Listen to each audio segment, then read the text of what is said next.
O, ayan po. Maglalagay kasi kami dito ng parang sinepa molding. Para yung edge niya naka-molding. Tapos ako papalitadahan ngayon yung concrete deck ng balcony. Kinakalakalawang na kasi itong aming metal paring. Metal paring yan diretso sa ceiling. Nakaipit yung asa may molding natin. Ito yun. Ere. Ayan yung molding namin. Ayan. Kinakalawang.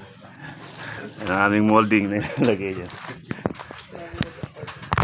Ganyan talaga kasi sa project kami napipirme. Singit-singit lamang itong bahay.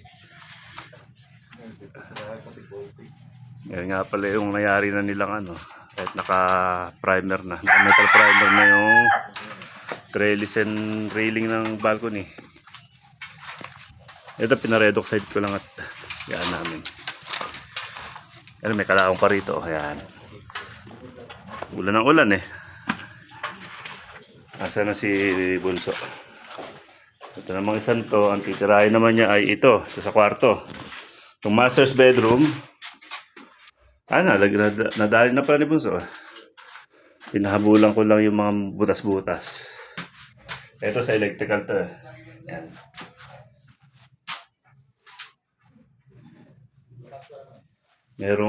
May binutas kami dito at hindi nakadaan yung electrical at tinamaan ng dowel yung tumapat sa dowel yung mismong natumbok ng dowel yung mismong linya ng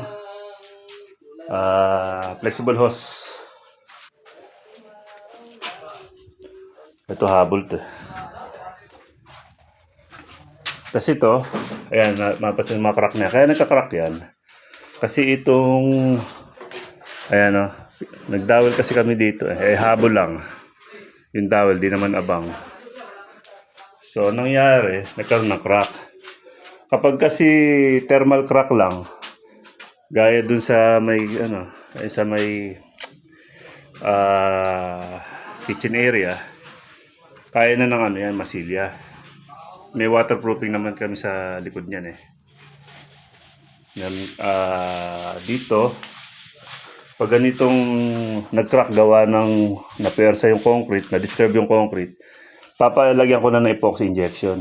Pero ang tirada ko lang dito, concrete epoxy lang.